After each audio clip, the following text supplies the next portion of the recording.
Hey there, AfterBuzzers. Welcome to AfterBuzz TV's The 100, Season 3, Episode 11, Nevermore AfterShow. Today we're going to be talking about things like Jasper, Raven's crazy exorcism, and Monty's mommy issues. Stay tuned. You're tuning into the destination for TV superfan discussion, AfterBuzz TV.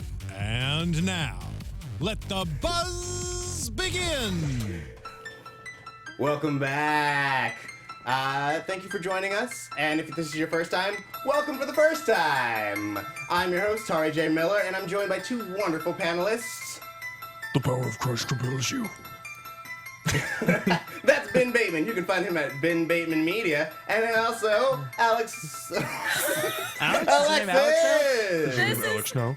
This is Alexis Torres. You can find me all over social media and me trying to keep my composure at Torres890.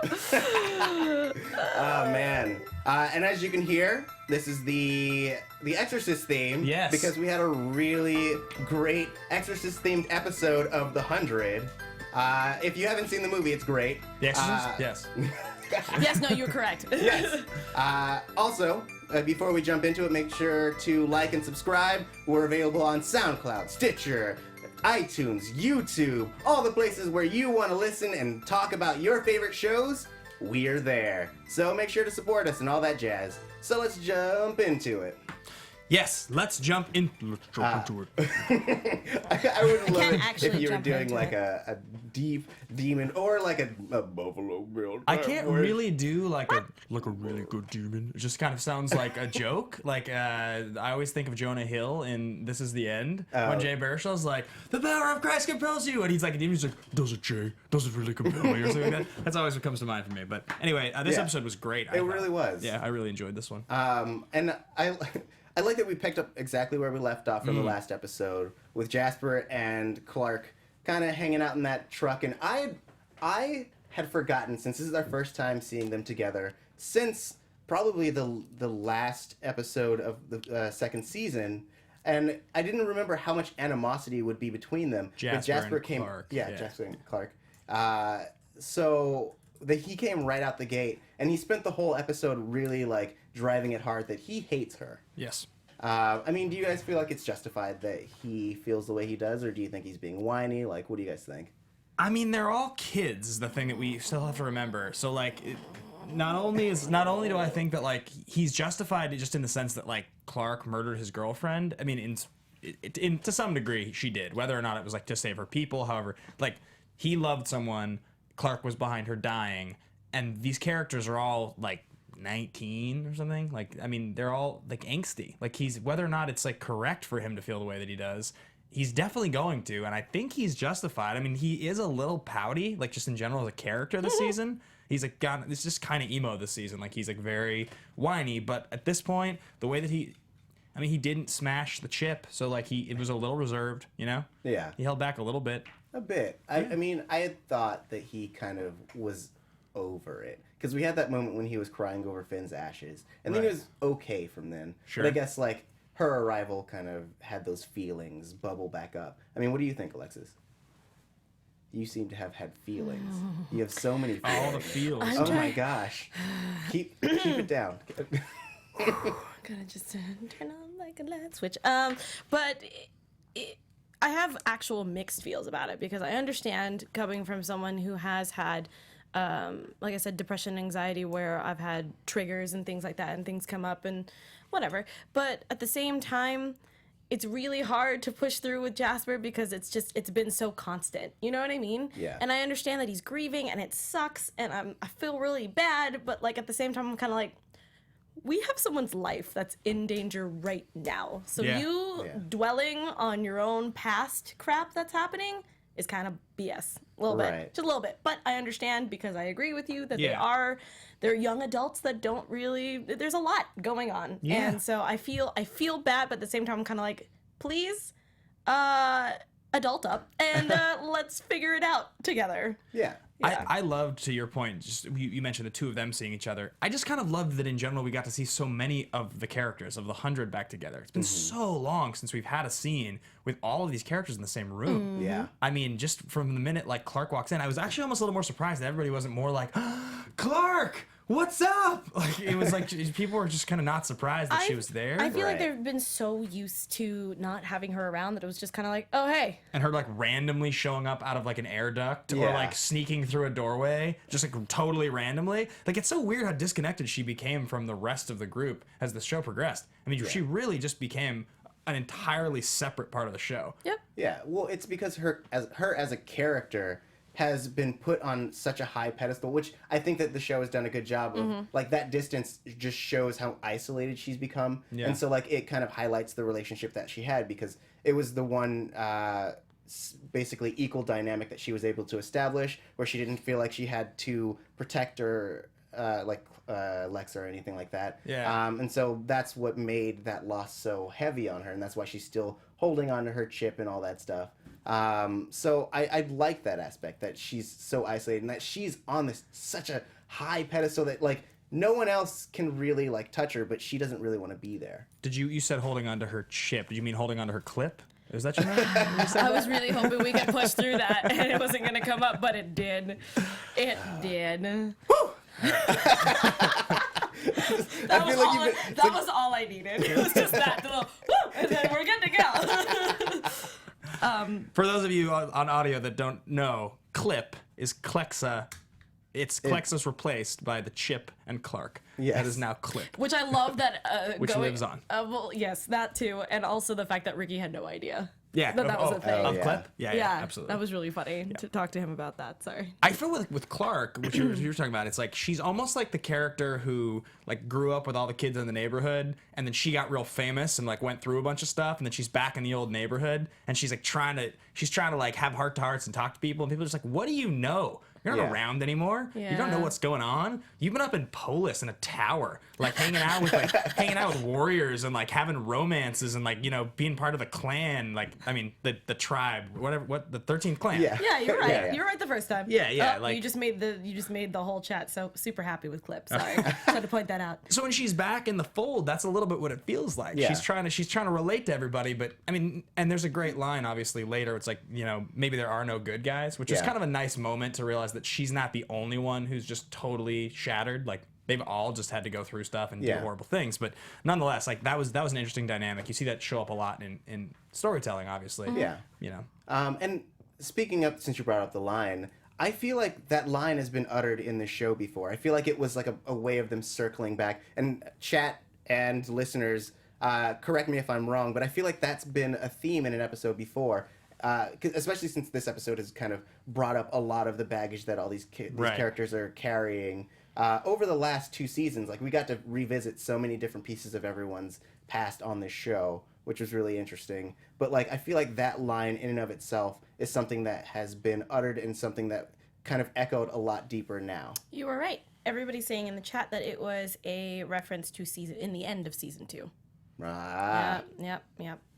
Well, yeah. Abby said it to Clark. Oh. Yeah, that sounds right. Yeah. That sounds right. Thanks, guys, for reminding us, by the way, because, I mean, we go through a lot of these and we watch a lot of TV, so it tends to escape us sometimes. Yeah. But yeah, no, I liked that. I also really liked, I mean, we'll get more into it as the episode progresses, but I loved seeing the old group together and really having the dropship come back up and things like that when they... Especially when Octavia at the very end was like, we'll get through this together, we'll survive together. It just brought back the memories of them surviving together all through season 1. And I was just like, oh, the band's back together. This is great. Except for Sinclair? Is that his name? Yes. Yeah. I mean, he wasn't like there when they started, but like he was on the ark. He was on the ark. Yeah. But I meant like he wasn't surviving with them on the ground. Right. Is what I was referring to. But I mean, he's gonna see it from their perspective, which is gonna be interesting. Is the actor that plays Sinclair, is that Sachin? Is that who that is? I would have to look it up. I don't remember his name off the top of my head. Because Ricky always, throughout that interview, he referenced Sachin a bunch of times, and I see Mr. Sachin or Sacho or something show up on Twitter all the time. Right. And that's like that must be Sinclair, because I feel like I feel like that's the only like non-core teenage character, Right. Well, or Lincoln, that isn't just like always part of the. But his name seems to come up a lot. Yeah. That's true. Yeah. I don't remember. I'm looking it up as I we always speak. refer to him as Gata. Because he Nice. was, yeah. Yeah. Or L, because he was the English voice He of was L. the English voice of L. Wait. Wow, that hit me in a weird spot. I like that. Yes. Wait. So I'm mixing up characters. No, Yes. Sachin is Jackson. That's what everyone's saying in it. Yes. Everyone in the chat's like, nope, Ben, nope, It's you're this incorrect. dude. It's this dude. Right? Yes. Remember him? Yes. Yeah. Okay. He's Oh, he's the one I want to punch in the face. he's turned though, right? He's, Yeah, Yes, he was that's the one what who I'm knocked saying. out He's the one that I Abby. want to Yeah, punch in the okay. face over and over. High five in the face with a chair. I want to do that. mixing things up. Sweet. Yes. Okay. Thank you. So, all right. Speaking of Sinclair, Yeah. he is integral in basically bringing Raven back into the fold. So they got her tied to a chair. Yeah. And he's helping them build this EMP. And I keep forgetting that they being Sinclair and Raven have a relationship. Yes. Yes.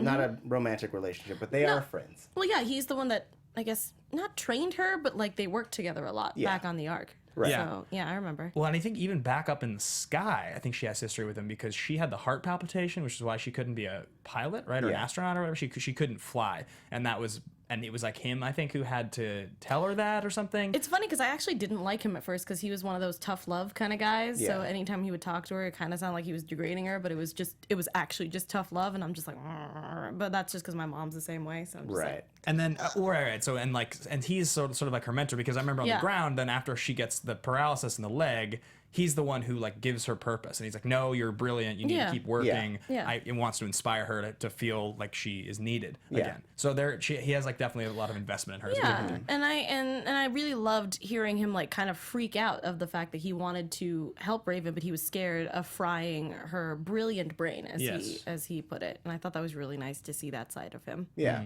You know.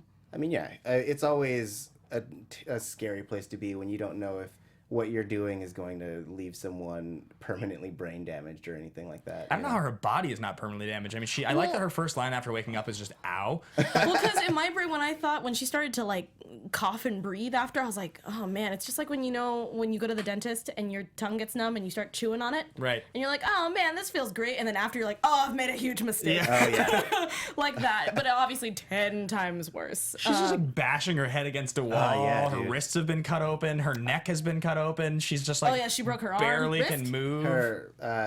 Her shoulder. Yeah, her shoulder. Dislocated her shoulder or something. I mean, like that. and all the pain from her leg is back too. Yeah. Her whole body is practically broken, and and that's what I was thinking. I was just like, oh man, that is going to be a rude awakening for her, and that's why she was just like, ow, ow. Yeah.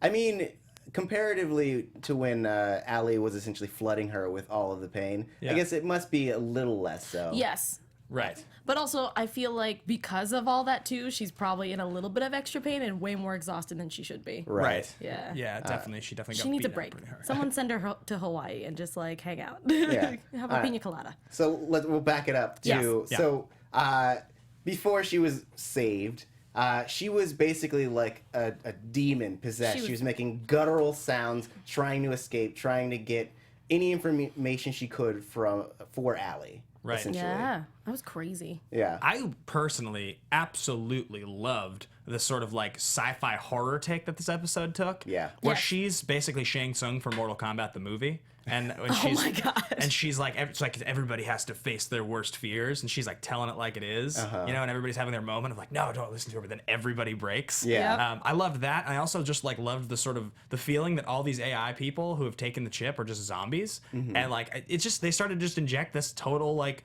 sci-fi horror, like Event Horizon kind of feel into this show. Yeah. Which, if anybody who listening doesn't know what that movie is, it's a horribly like just like frightening sci-fi horror movie from the mid '90s. But Yeah. anyway, that I loved that, and I thought it was awesome, and all of her possessed demonic stuff of screaming and trying to escape, and then just like her moments where she's like, it was just awesome. And then when Yeah. Clark kept threatening with the chip, and then Allie would be like, wait. let him help you, or like calm down for a second. You know, totally in control. I don't know if that was awesome. I thought it was crazy. I really just wanted I mean, obviously we wouldn't have a story if they did this, but I really just wanted them to just keep her blindfolded the entire time. Yeah, I thought that would be a good idea. No, because they had her blindfolded when they came in, and then they took it off when she got into the bed, and I was just like, why did you do that? You could have saved yourself from trouble and just kept it. I mean, I feel like obviously she would have figured out a way to get it off in some way, shape, or form, but it just seemed like it would have been easier, but then we wouldn't get to see Lindsay Morgan's pretty eyes. So we also wouldn't get to see her bite Clark's forearm. Whoa, That's that sweet. was awesome. Yeah. I love that. Also, Jasper got hit a lot in the face, which made me happy and sad at the same time. Yeah. Again, mixed feels, guys. But kind of speaking to your point, this show, I will say, does horror really well. Like if we go back to last season when we were in that old parking garage and we had that like Christmas music playing, and it was all the the zombie or the flesh eating the Reapers. The Reapers, yes. So I feel like they're really playing to their strengths in this episode. The live chat told me not to stop using logic. Sorry. I found that really entertaining. Continue. But yes, seeing Lincoln, like we've talked about before, pretty much rip open a person and start eating them is just like, we have hit that point. CW, you have creeped into my nightmares. Thank you for that. Yeah, the show definitely like flirted with just straight horror, like sci-fi horror now several times, and they just keep evolving it in such like a striking way at certain moments. You know, obviously like some of the impactful deaths have like meant more. Some of those moments have been heavier. But I still feel like the show definitely has that Game of Thrones vibe where you just never really know what direction it's going to take. Everything is kind of on the table. In a weird way. Like if you think about how difficult it is going to be to, or well, actually we'll get to that later. But just how difficult it's going to be to deal with the stakes that they're now setting up for us. And I like that. You know, it definitely the stakes feel very real. It's funny, not to keep like beating this genre with a dead horse, but like I loved. The one thing I do love about this episode and what the 100 has been doing, maybe because for me, I really love like Twilight Zone, because it's enough for it to be, it's not complete horror, but it's enough of a creepy, scary vibe to the point where you're watching it and you're like, okay, I'm going through this, and then there's like that one thing that kind of just turns it, and you're like, oh, okay, I wasn't ready for that. So like my version of that was with Monty's mom, which we'll get to a little bit later, but that. It always reminds me of that story from the Twilight Zone where there was a bomb and that guy who really loved to read during, I think he was a banker, and he was like, hi, I'm alone now. I don't have to deal with a nagging wife and crazy coworkers. I don't have to go to work. I'm just going to sit here and read my books. And then he drops his reading glasses and he can't see and he's just surrounded by books and he's by himself. Like that kind of twist. I think the 100's really good with that, writing-wise. Is that taking something that seems like, oh, wow, this is really crazy, and then just adding a little bit more to it and then just going, oh, there goes my soul. Cool, thanks. And I thought that's what it felt like this episode, but it brought that back for me a little bit at the end. So I didn't mean to go on a crazy tangent. That's where my opinion Tangents are welcome on this panel. Totally. That's what we thrive on. A little bit. I mean, since you mentioned Monty's mom, and crazy, super weird twists. I really enjoyed the whole arc that Monty went through this episode. I also agree with you. I mean, especially at the end, right? The one line. Oh yeah. I could have saved my mom. You're like, oh my god, this is so dark. I wish you guys could have seen her. That's what I'm talking about. Was that one moment of just like, oh my god, and that's what it was for me. And I didn't want to get to that. That's why I'm really glad that you brought that up because I was like, I want someone to say the line. But it just. It was funny because we didn't even think about that until Raven got saved, and then just Monty just looks literally not at the camera but a little bit off and just goes, I could have saved her. And literally all of us, if you guys could see our faces, were just like, it was dark, man. It was dark. Like just the whole. It's one of those moments. He's standing there holding the gun, and you're just like, is he really gonna wound her or something? Or is he gonna? No, he's just gonna kill her. Yeah. And it's justified because she was gonna kill Octavia. I mean, she didn't even flinch when she got shot the first time. Yeah. She pulled like an action movie hero thing where you get shot in the shoulder, but you just keep shooting. And then the second one took her out. I know that you guys had voiced a little bit of, not concern, but you guys were interested in the fact that she was able to take Octavia down, who was a vibrant young lady. What? And like a warrior. Yeah. But she's grieving. Though, yeah, I liked to imagine that it's like if you're fighting someone on PCP. Like, if you have someone who can't feel pain, you're essentially like... It doesn't mean... Because she was punching her and trying to do all these things, and she wasn't really affected by it. So that makes sense. I didn't even think about that. Now, Octavia probably wasn't going full warrior mode because she probably didn't realize the stakes quite until she was about to just have her throat cut open. No, I think she was about to get her head cut off completely from the way that the angle was of the blade. I was like, she gonna die. We don't help that out. And then like the scene in the car right after with Monty, and he's just like, he's just trying to justify it. He's like, she wasn't her. She was already gone. And Octavia's just trying to figure out what to say to him. But did you see her eyes though? She was like, mm-hmm. And I was like, oh no, Octavia, do better, Octavia. There's nothing you can say though. No, you can't. Like there isn't. That was what my brain was doing. It was just like, do better. On the subject of Octavia, like I've said this before and I'll say it again. More and more, she just becomes like my favorite character on the show. I love her hair all down now. She doesn't have it up like she had before. She's just completely disheveled. She's just like, I'm just here to just be here. Yeah. And more, I'm just sort of like, I just wonder, like, will it ever swing around where she takes over? Because she's just, I don't know. I sort of just feel like I would be satisfied if that's the direction they eventually took the show, is that she steps in and she's like, all right, I am in fact one of the 100. I am part of Sky Crew, and like it's my duty to lead because these other leaders are just busted and broken and just no. I mean, I can see it. Sorry. No, go ahead. No, that was pretty much it. I mean, I can see that eventually happening, but I feel like everyone has gone through so much loss. I don't think they're even thinking about who's in charge anymore. Yeah, that's right. I mean, I see it as, I think that she could definitely take on a leadership role. Like, I think that at some point, and I would hate to lose Indra, but like at some point her mentor character is going to have to be taken out of the game, and it'll be a reason for her to stay. Like right now, she's that reluctant warrior. The like, if you're going back to old samurai movies, the Ronin who's like, I don't want any part of this, and then is brought into the war. So I think that like, especially now that we have this giant united front against Allie and her zombies, like I think that will be her moment to step up. And I would love to see a scene where it's her and Clark kind of like back to back fighting together. Yeah. I just want to see our original group, just really just battling it out together and just getting over all the loss, all the drama, all the things that has happened to them, and just focus on going through this massive army of people, whether it's grounders or not, and just own pretty much. And I think it would I don't know, I just think it would be great, and it would be nice to see either it's the finale or a big battle, whatever. It would be nice to see them all back on that same collaborative level that they were when they were protecting the dropship. You know what I mean? Yeah. I would be also very curious. Marie is not active on social media, really. I think she is on Instagram, but definitely not Twitter. She pretty much doesn't use her Twitter. I don't really know anything about her. I mean, aside from like what we've heard from Ricky and various interviews, but it'd be very cool to ever get her on here. She'd be fun to sit down with and have in here and just like hear about some of the stories. She has such a unique character in the show. They really gave her such like a unique role.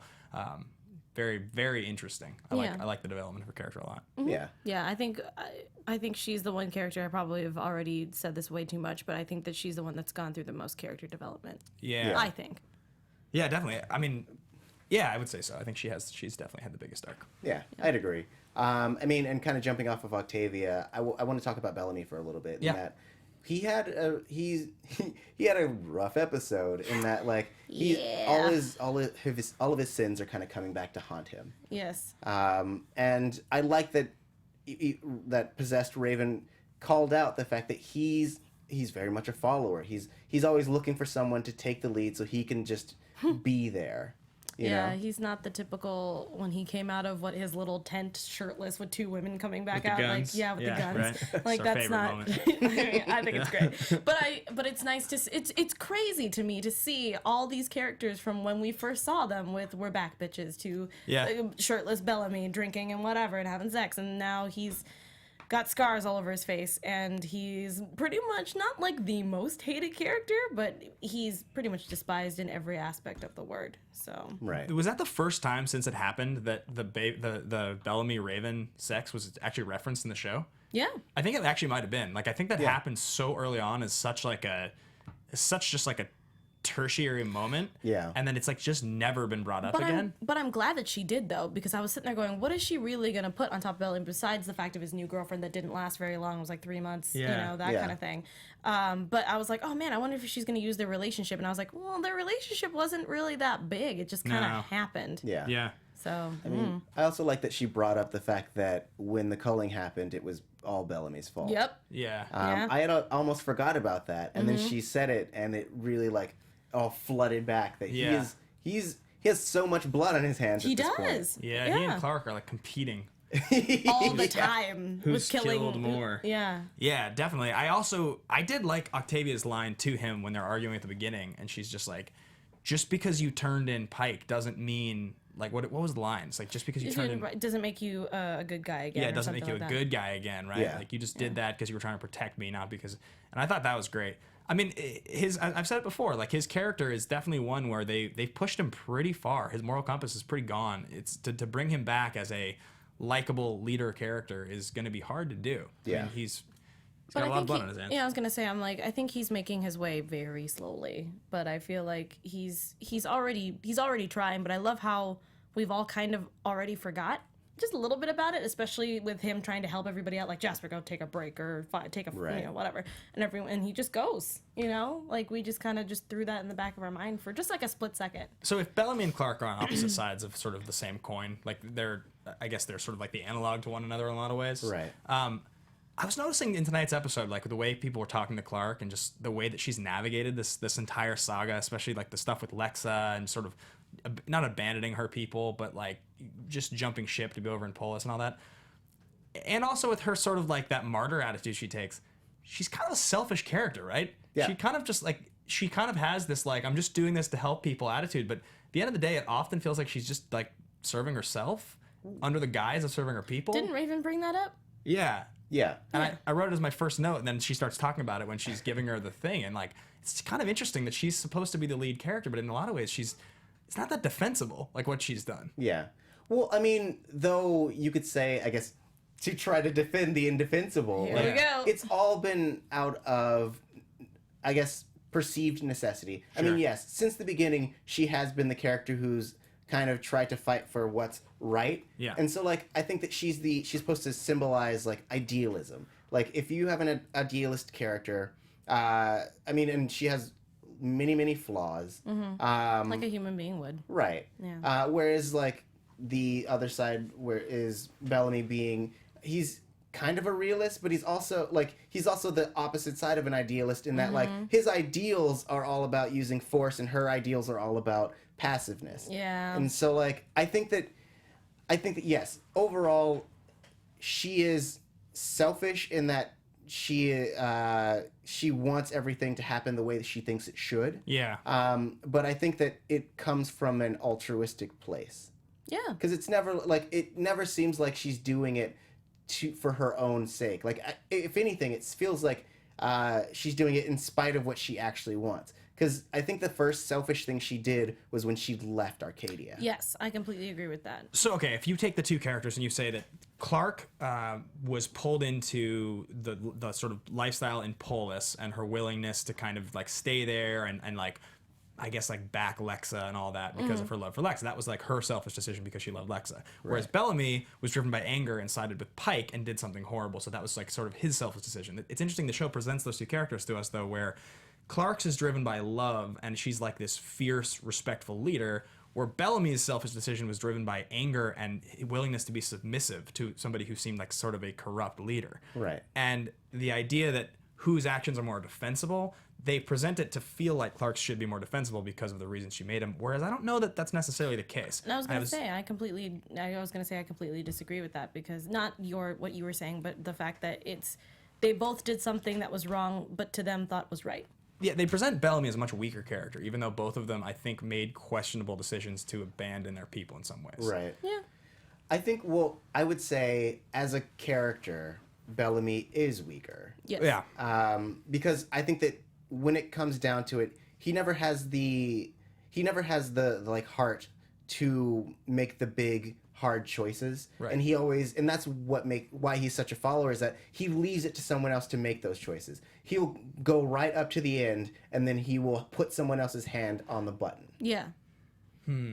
Yeah, that's interesting. That's Yeah. interesting. It's also interesting that this episode we got nothing from any of the adults, so aside from Monty's mom. Right. But we saw no Henry and Cusack. We saw no Paige. We didn't see what happened to Pike. We have no clue on any of that stuff. We didn't even see Lincoln's body. I mean, that was 2 episodes ago. That was 2 episodes ago. Yeah. Yes. Yes. I mean, but I'm glad that we didn't have to see that. I wanted to see not the kids, but like I wanted to see our original group try to figure this out on their own. Yeah. Without, I mean, they had Sinclair, but like mostly figure it out on their own. Yeah. And go through I like their when own they problems. do Me too. Yeah, self-contained stories. Yeah, me too. Those are always the best. Yeah, especially with the original group too. Yeah. Yeah. So let's talk about Allie's plan a little bit. Yeah. Crazy. She's so nuts. I mean, yeah. she's not even a real person though, so I kind of get it. I There's no moral compass. Remember at the beginning of the season when we were all talking and I was like, I'm just totally not interested in this whole like AI, Jaha, and Richard Harmon story. I was like, I just get me back to the story that I care about. And then I think Rothenberg was talking about an article like, it's going to really come swing around. It'll be a little more minor to start, but it's going to be very important as we go into the season. Totally right. Yeah. Totally just like has just flipped the entire story on its head. The fact that all the adults are just like AI zombies now and like the kids, I don't know, it's just so cool to me. And I love that at the end she looks so crazy when she's talking to Jaha and she's like, well, we'll just have to kill them all now. Yeah, that's the one thing. That's the one thing I love about that actress is that she, like I said, my favorite character that she's played was she played a police officer on the show called Eureka, where there was just a bunch of smart people, and she's not like super smart. She was just there because she's lawfully good. Right. So in this is a complete character switch for me because she's not lawfully good at all, and she just doesn't have emotion, which is awesome. It's just like, good morning, Hal. Like, or no, good morning. Yeah, yeah, whatever. Yeah. Dave. Neutral evil, Dave. if you Good morning, will. Dave. Yeah, exactly. Yeah. So I'm very interested to see how she's going to kill them. I mean, she knows where they were, but she doesn't know where they're going. Right. Yeah. So it's going to be interesting how she's going to follow up with that and how she's going to, because she tried to do the whole like, oh, let's trick them and think that I'm here to help you, and really that obviously backfired in every way, shape, and form. But Yeah. Do you guys think it's possible that now that they know how to like reverse the whatever, do you think it's possible that Jaha is saved as a character? Or do you think he's going down in flames? Jaha's going to die. I think he's definitely gonna die. I just was like thinking tonight, I guess it's possible they could save him. We thought he's been dead before, and then he careened down to Earth in a rocket ship. But I bet there you go. Well, that's what I'm saying. That's what I'm saying. I think he's gonna do like the whole like going down with the ship. He's just gonna be like, you can't save me. Yeah. It's too late. I've already hurt too many people. Goodbye forever. And I'm like, Jaha, what are you doing? Well, I mean, I think that you can't, from a storytelling standpoint, if you save him, there's nothing to do with him. Yep. So, like, the only way to get out of it is to have him double down on being the villain of the season, and then have him be disposed of in that fashion. Feels that way, yeah. Yeah. I mean, he chose to join Allie, and he chose to be did. the leader. So I think that whether they take it out or leave it in, he's still devoted to this cause. Yeah, I agree with memes for president. Jaha can't be saved. He was a loony bin before the chip, and I'm like, you are correct. Yeah, he was nuts. Isaiah Washington, just my man. Oh boy. You know that I actually tweeted that at him, right? Oh, yeah? I saw that. That was great. Yeah. He followed me on Twitter, and that was what I tweeted at him immediately. My man. No response. Unfollow. Oh, that was a mistake. I'm just kidding. Yeah. Ah, man. What do you like? Do you, not to get like way too into predictions, but I don't really understand what else she needs besides just having as many followers as she can. Correct? Yeah, well, Correct. except that we have Raven on our side now. So we now have Raven back. So she was exercised, and now she's got the chip. She's got the AI too. So now there is, like, what do we think is the plan for her to be able to defeat Allie? No, I mean, she says she knows how to defeat her. I wonder how that works. Yeah, that's probably my not- question. I don't think we're gonna get that next episode. But we need it because I know. essentially it needs to drive us forward in that right now we have this idea that this chip that Clark has is the only way to defeat Allie 1. Yes. But there's no way for, like, the way that I imagine it happening is if they tap Alley 2 against everyone's forehead or something, and it like washes away Alley 1. Because like right now it's just a chip. There's nothing that it can do that can physically stop Alley. It's not just a chip. It's Lexa. Yes, you are correct. Just throw it at the Yes.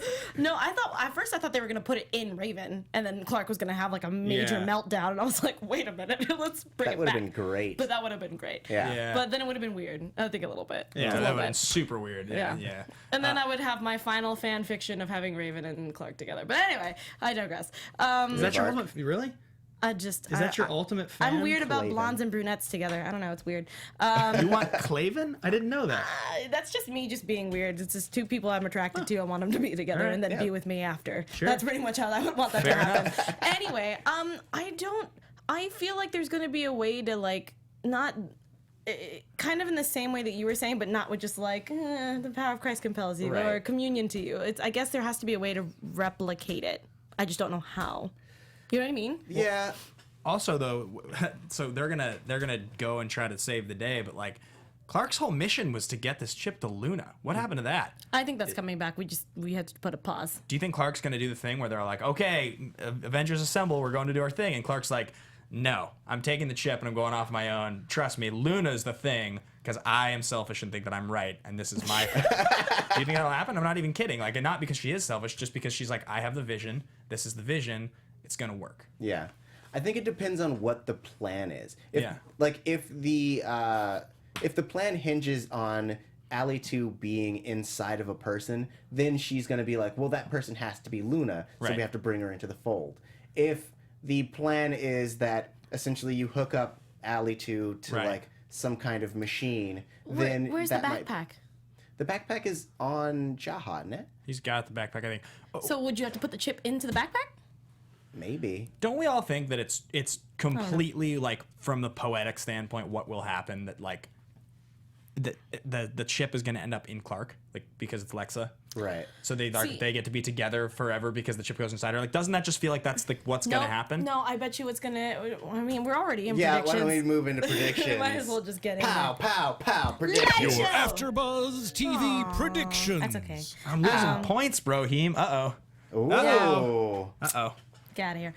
No, what I think what's going to happen is Clark's going to have to get over the fact of letting Lexa go and doing something else with the chip instead of actually eating it or putting it inside of her body in some way, shape, and form. That's like how she lets her go. Yeah. Interesting. She has to get closure.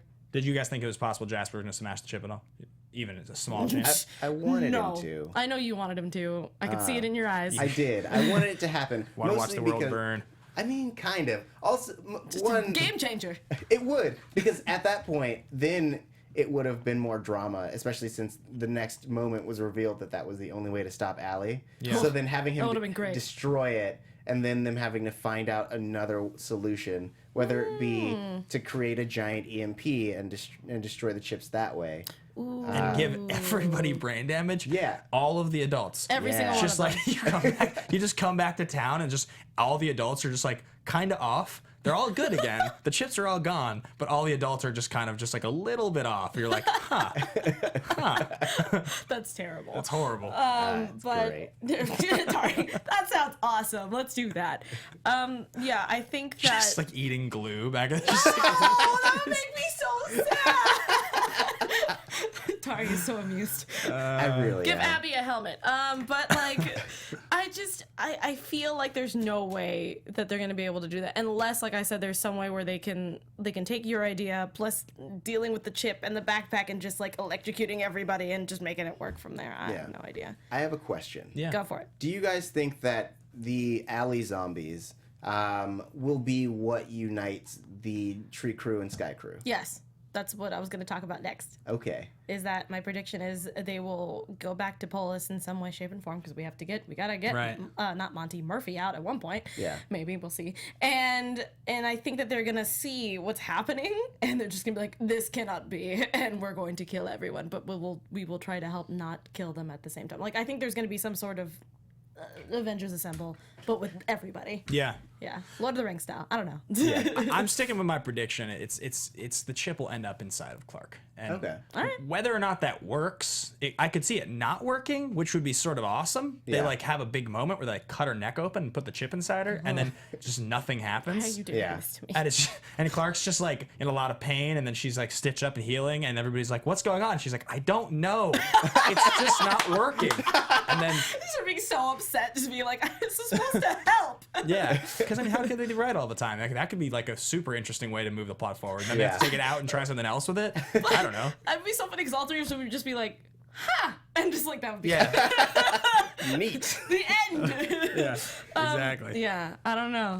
It'll be interesting to see that. But I also would like to see if it does go your way, just Clark just emanating into this being and just Yeah. being like, I've got it now. And just just annihilating everybody. Yeah. You know I what just mean? think Clark ends up. I mean, to me, that is very clearly what's going to happen. She'll just end up being the leader. She'll not. Tauri will not be the leader. Right. And Clark will be the leader because she's. Somehow, I'm really hoping that Luna makes it and actually becomes a leader. That would be nice. Let's Yeah. actually have something go to plan. Gosh darn it. Yeah. whoever Luna is. Anyway. So Yeah. let's do a quick lighthouse before we head Lighthouse. out. So we had some really cool Bellarchy stuff go on today. Did have some Bellarchy stuff happen.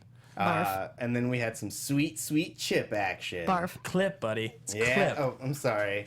Some sweet, sweet clip action. Do we actually think that there might be, not like a romantic setting, I know you guys want it, but do you think that we're actually going to get some romance between Bellamy and Clark this episode? Or not episode, but this season? Or it's just going to be a lot of teasing, a lot of foreplay? At this point, my feeling with that relationship is that they're never going to give us Bellark. It actually doesn't feel like that's ever going to be something that What happens. is this, an again. anime? What's happening? I just want them to get together. I'm just kidding. I know. I mean, it still seems, it still seems to sort of make sense that they would, but I just don't get the feeling it'll ever happen. Like the Yeah. characters feel like they've Yeah. evolved in different directions now. Yeah. I think they're both, like, especially since Clark just lost someone, I don't think that we're No, I don't ever think gonna anything's get it. gonna happen. Yeah. No, I think it's just gonna be like I said, the little bit like tease, nudge, and then that's it. Yeah. Yeah. Yeah, they're sort of like, I don't want to say they're brother sister because I don't think that's really like correct. Guys are so angry. I don't think they're brother sister, but they feel very much more like leaders of their sort of own They're comrades. faction. There's a mutual respect. Yes. Yeah. And that's what it is. I think that's what it'll stay. Now, not to say that it's impossible that it wouldn't, because it could. It honestly could happen, but just the way that they're developing it now, that doesn't feel like what's going to happen Yeah. to me anymore. If it happens, it has to be a natural thing. They can't just like force it and be like, "Oh man, you're cute, I'm cute. Let's make out." Like it has to be really organic. CW has done stuff like that before. Not with the 100, but We're like, beyond the CW's rules now. I get that. Game over. I'm just not ready for that. You know what it could CW, be? if you do that, I will actually high five you in the face with a chair. It could be the relationship that the show ends on. That's what I could see. But Right. it would take us till the end of the show to see that. Yeah. That I could see. I don't want it. I really don't. But if it does, I'm just gonna be like, all right, cool. Let's Yeah. move on from this and keep going with the story. Yeah. All right. Well, I think we're out of time, guys. So right. thank you for joining us for the 100 AfterBuzz on AfterBuzz Get it, TV. get it, get it. Let us know below in the comments and in the chat. Blah blah blah. Tweet us. Let us know what you thought of the episode. And in the interim between now and next week, where can they find you, Mr. Ben Bateman? Well, you guys can find me at Ben Bateman Media on Twitter and Instagram. And if you want to find this song by Gangstar titled Full Clip, it's probably somewhere you can find it. And I did like this song. No, I don't like it anymore. No, I'm just kidding. You can find me all over social media as atorres890. Please follow my YouTube channel. We talk about things all the time. And I have my awesome show that's called Hump Day Lunch Hour, where we talk about topics on Hump Day, which is Wednesdays, in my car on my lunch hour. Cool. Nice. And I'm Tauri J. Miller. You can find me at Tauri J. It's TaurijAY. And if you keep a tab on my Twitter, I'll be tweeting out a few little voiceover things that I've done Yes. over the last couple weeks. Sweet. So you'll hear me do some crazy stuff. So keep an eye out. Until next week, thank you for joining us. Make sure to like, subscribe, leave us comments on iTunes and SoundCloud. Until then, stay grounded. Bye, guys.